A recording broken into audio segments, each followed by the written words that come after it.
తాకట్టులో ఉన్న బంగారాన్ని విడిపించి ఆ రోజు ఆన్లైన్ రేటుకే మేము కొంటాం. Sharma gold company.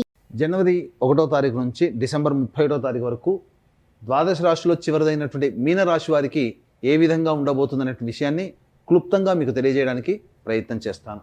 ఇక ముఖ్యంగా గమనించుకున్నట్లయితే గ్రహ సంచారం చూసుకున్నట్లయితే మే 9 వరకు వృషభ రాశిలో సంచారం గురువు, తదనంతరం మే 9 నుంచి సెప్టెంబర్ 28 వరకు మిథున రాశిలోకి, అలాగే సెప్టెంబర్ 28 నుంచి నవంబర్ 11 వరకు కర్కాటక రాశిలో, నవంబర్ 12వ తారీఖు నుంచి డిసెంబర్ 28 వరకు కర్కాటక రాశిలోనే వక్రీకరించినటువంటి గురుగ్రహ ప్రభావం. ఇక శనిగ్రహ ప్రభావం చూసుకున్నట్లయితే ఏప్రిల్ 16 వరకు కుంభరాశిలో సంచారము, ఏప్రిల్ 16 అనగా 16 ఏప్రిల్ నుంచి అక్టోబర్ 9 వరకు మీనరాశిలోకి శని సంచార ప్రభావం. అలాగే ఇందులోనే జూలై 8వ తారీఖు రోజున వక్రీకరించి మీనరాశిలోనే మళ్ళీ అక్టోబర్ 10న కుంభరాశిలోకి చేరి వక్రీకరించే స్థితి పొంది ఉండడం, నవంబర్ 26వ తారీఖు రోజున వక్రత్యాగం కుంభరాశిలో చేయడం అనేటువంటిది శని భగవానుల వల్ల కలుగుతుంది.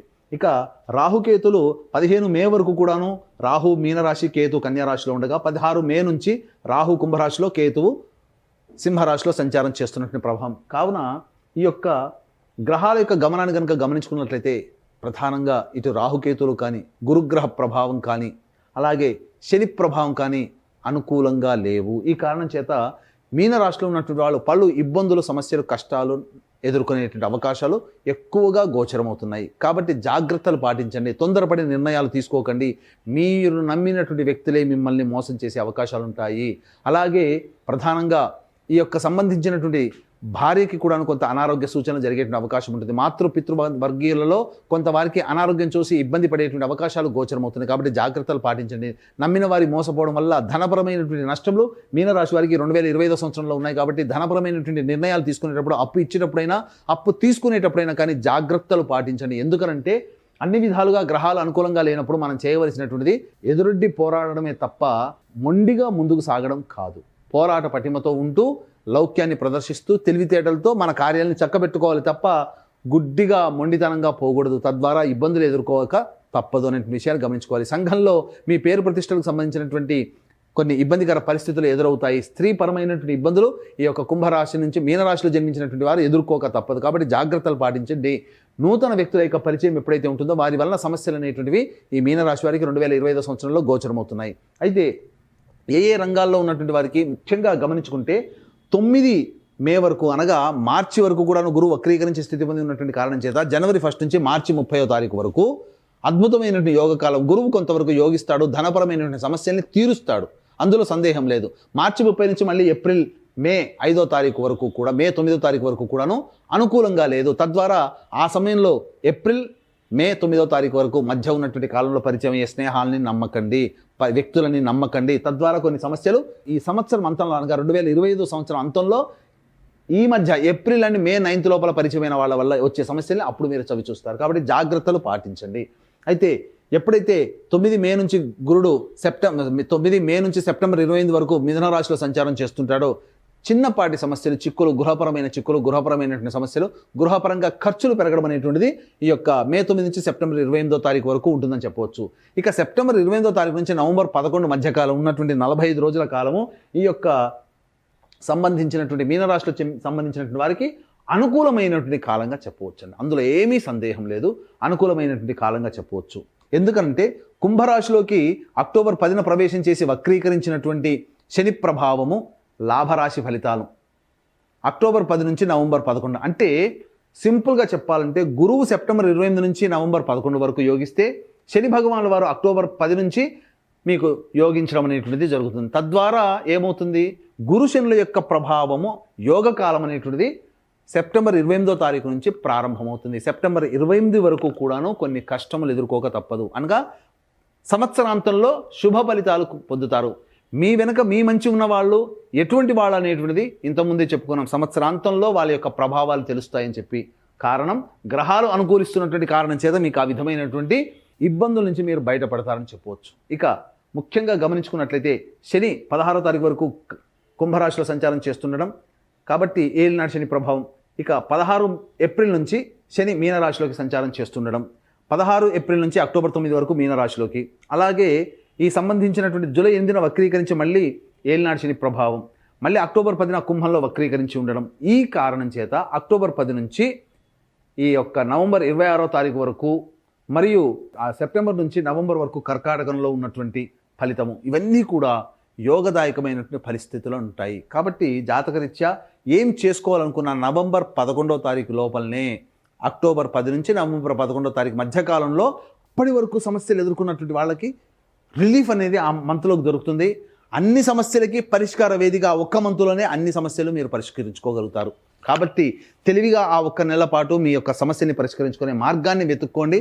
తప్పకుండా ఆ సమస్యలు పరిష్కారం అవుతాయి. అక్టోబర్ 10 నుంచి నవంబర్ 11 31 రోజులు మీకు తిరుగుండదని చెప్పవచ్చు.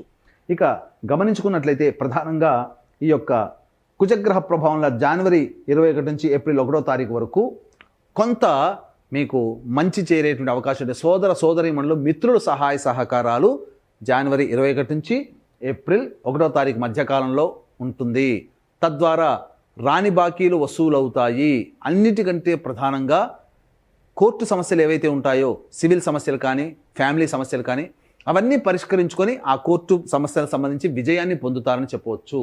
ఇక ఈ సంబంధించినటువంటిది చూసుకున్నట్లయితే జూలై 26 తారీఖు రోజున అనగా జూన్ 4 నుంచి జూలై 26 మధ్యకాలంలో ఈ పోరాట పటిమ ప్రదర్శించడం ద్వారా చాలా మటుకు శత్రువులపై మీరు విజయాన్ని పొందుతారు. సమస్యలు ఉంటాయి, శత్రువులపై మీరు విజయాన్ని పొందుతున్నారు అని అంటే దాని అర్థం ఏంటి? మీరు పోరాడితేనే కదా శత్రువులపై విజయం పొందేది. పోరాడడం అంటే కష్టమే కదా. శత్రువులు అంటే మనుషులు కాదండి, మనకు వచ్చే సమస్యల నుంచి పోరాడి ఆ సమస్యల మీద విజయం పొందుతున్నామంటే ఆ పోరాటం జరుగుతుందంటే అక్కడ కష్టాలు వస్తున్నట్టు లెక్క. కాబట్టి తుదకు విజయం మీదే అవుతుంది. అనగా కష్టాల్ని ధైర్యంగా ఎదుర్కోగలిగేటువంటి శక్తి కుజ భగవానుడు మీకు అంతర్గతంగా అందజేస్తున్నాడు. ముఖ్యంగా గమనించుకున్నట్లయితే ఈ యొక్క జూలై 26 నుంచి అక్టోబర్ 25 ఉన్నటువంటి మధ్యకాలము జాగ్రత్తలు పాటించండి. జూలై 26 నుంచి సెప్టెంబర్ 11వ తారీఖు వరకు ఉన్నటువంటి కాలంలో వ్యాపార భాగస్వాముల మధ్య జీవిత భాగస్వాముల మధ్య పొరపచ్చాలు వచ్చే అవకాశం ఉంది. కాబట్టి మౌనాన్ని ఆశ్రయించండి. ఇక సెప్టెంబర్ 11 నుంచి అక్టోబర్ 25 మధ్యకాలంలో మీకు అనారోగ్య సూచనలు చేసేటువంటి అవకాశం ఉంటుంది. ఎన్నాళ్ళ నుంచో ఆపరేషన్ డేట్ కోసం ఎదురు చూస్తున్నటువంటి వాళ్ళకి డేట్ కన్ఫామ్ అనేటువంటిది ఈ సెప్టెంబర్ 11 నుంచి అక్టోబర్ 25 మధ్యకాలంలో కన్ఫామ్ అవుతుంది. వాహనాన్ని నడిపేటప్పుడు ఈ మధ్యకాలంలో జాగ్రత్తలు పాటించండి. సెప్టెంబర్ 11 నుంచి అక్టోబర్ 25 మధ్యకాలంలో. ఇక ఈ యొక్క సంబంధించినటువంటి మీనరాశిలో జన్మించినటువంటి వారికి కేంద్ర రాష్ట్ర ప్రభుత్వ ఉద్యోగస్తులకి సాధారణమైనటువంటి ఫలితాలు ఉంటాయి. గొప్పగా ప్రమోషన్స్ అనేటువంటివి ఉండవు. బదిలీల కోసం చేసే ప్రయత్నాలన్నీ కూడాను కాస్త కష్టతరంగా మారుతాయి. అయితే నిరుద్యోగస్తులకి నిరాశ తప్పదు. కానీ సంవత్సరం అంతా ఉద్యోగం లేకుండా నిరుద్యోగంలోనే ఉంటారా అనంటే కొన్ని సమయాలు జనవరి 11 నుంచి ఫిబ్రవరి 11 వరకు ఉద్యోగం లభించే అవకాశం ఉంటుంది. అలాగే మే 13 నుంచి జూన్ 14వ తారీఖు వరకు ఉద్యోగం లభించే అవకాశం ఉంటుంది. అలాగే ఆగస్టు 16 నుంచి సెప్టెంబర్ 16 మధ్యకాలంలో కూడా ఉద్యోగం లభించే అవకాశం ఉంది. కాబట్టి ఈ చెప్పినటువంటి 3 టైం పీరియడ్స్లో ఉద్యోగ మార్పులు కానీ నిరుద్యోగస్తులకి ఉద్యోగం లభించడం కానీ జరుగుతుంది. ప్రైవేట్ రంగంలో పనిచేసేటువంటి ఉద్యోగస్తులు ఎవరైతే ఉంటారో వాళ్ళకి సాధారణమైనటువంటి జీతభత్యములు పెరుగుతాయి తప్ప ఊహించినంతగా పెరగవు. అయితే ఈ యొక్క మీనరాశిలో జన్మించినటువంటి రాజకీయ నాయకులు ఎవరైతే ఉంటారో ప్రజల ఆదరణ కోసం ఎక్కువగా డబ్బులు ఖర్చు చేస్తారు. మీ పక్కన మంచిగా ఉండి మీ వెన్నంటి ఉండి ఉన్నవాళ్లే మీకు గోతులు తవ్వే అవకాశం ఉంటుంది. కాబట్టి మీ మీద చెడు ప్రచారం అనేటువంటి జరుగుతుంది. అధికారుల వల్ల ఉన్నత స్థాయి వ్యక్తుల వల్ల కూడా మీకు ఇబ్బందులు అనేటువంటివి ఉంటాయి. అంతేకాకుండా మీరు ఏ పార్టీలో అయితే ఉంటారో ఆ పార్టీ పెద్దల యొక్క సహాయ సహకారాలు అంతగా లేకపోవడం వల్ల కష్టించి విజయాన్ని పొందే అవకాశము పోటీ చేసినప్పుడు ఉంటుంది. కాబట్టి అంత కష్టపడి డబ్బును నష్టపోయి అనేటువంటి విషయంలో జాగ్రత్తలు పాటించి నిర్ణయం తీసుకోండి. ఇక ఈ యొక్క మీనరాశిలో జన్మించినటువంటి సినీ కళారంగ ప్రముఖులు, అలాగే సినీ కళారంగంలో ఉన్నటువంటి వారు, 24 ఫ్రేమ్స్లో పనిచేసేటువంటి వాళ్ళు, నాటక రంగంలో ఉన్నటువంటి వాళ్ళు, అలాగే electronic and printing media, social media రంగంలో ఉన్నటువంటి వాళ్ళు, టీవీ సీరియల్స్లో పనిచేసేటువంటి వాళ్ళకి ఆశించిన మేర శుభ ఫలితాలు లభించవు. కాబట్టి కొత్త ప్రకటనలు, కొత్త వ్యాపారాలు అనేటువంటి అనగా కొత్త ప్రాజెక్టులు సైన్ చేసేటప్పుడు ఈ యొక్క కళారంగంలో ఉన్నటువంటి వారు ఆచితూచి స్పందించండి. ఈరోజు కాకపోతే భవిష్యత్తులో ఇంకో రోజు ఉంటుంది. కానీ నిరర్ధకమైనటువంటి ప్రజాదరణ లేనటువంటి ప్రాజెక్టులో సైన్ చేయడం ద్వారా తద్వారా మీకే భవిష్యత్తు అగమ్య గోచరంగా మారుతుంది. కాబట్టి సైన్ చేసేటప్పుడు జాగ్రత్తలు పాటించండి.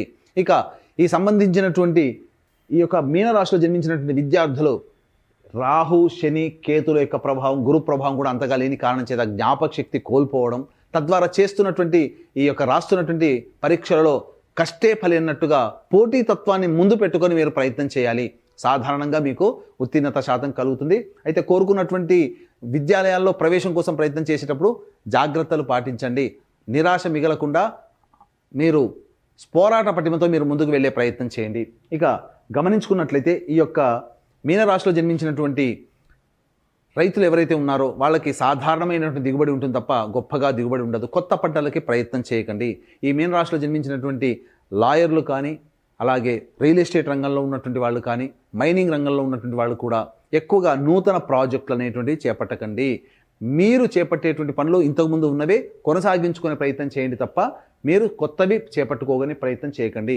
అయితే ఈ యొక్క మీనరాశిలో జన్మించినటువంటి వారికి గురుబలం శనిబలం అంతగా లేని కారణం చేత ఈ సంబంధించినటువంటి ఎడ్యుకేషన్ ఇన్స్టిట్యూషన్స్, జ్యువెలరీ రంగంలో ఉన్నటువంటి వాళ్ళు, ఫుడ్కి సంబంధించినటువంటి వాళ్ళు, ఎఫ్ఎంసీజీ రంగంలో ఉన్నటువంటి వాళ్ళు, సూపర్ మార్కెట్లు, జనరల్ స్టోర్లు నడిపేటువంటి వాళ్ళు, తీర్థయాత్రలు, పూజా స్టోర్లు నడిపేటువంటి వారు, రోడ్ సైడ్ పళ్ళు వ్యాపారస్తులు, అలాగే రోడ్ సైడ్ కుకింగ్ వెండర్స్ అనగా పికిల్స్, కూరగాయలు అమ్మేటువంటి వాళ్ళు, వీళ్ళకందరికీ కూడాను సాధారణమైనటువంటి వ్యాపార ఆదాయం మాత్రమే ఉంటుంది తప్ప గొప్పగా ఉండదు. కాబట్టి నూతనంగా వ్యాపార విస్తరణకి అప్పు తెచ్చి చేసుకోవడం అనేటువంటి బుద్ధి తక్కువ పని ఇంకోటి లేదనేటువంటి విషయాన్ని గమనించుకొని ఉన్న వ్యాపారాన్ని నడుపుకోవడమే చాలా మేలనేటువంటి విషయాన్ని గమనించుకోవాలి. ఎందుకంటే గ్రహాలు అనుకూలంగా లేనప్పుడు మనం ఏం చేసినా మనకు అనుకూలంగా ఉండవు. కాబట్టి జాగ్రత్తలు పాటించండి.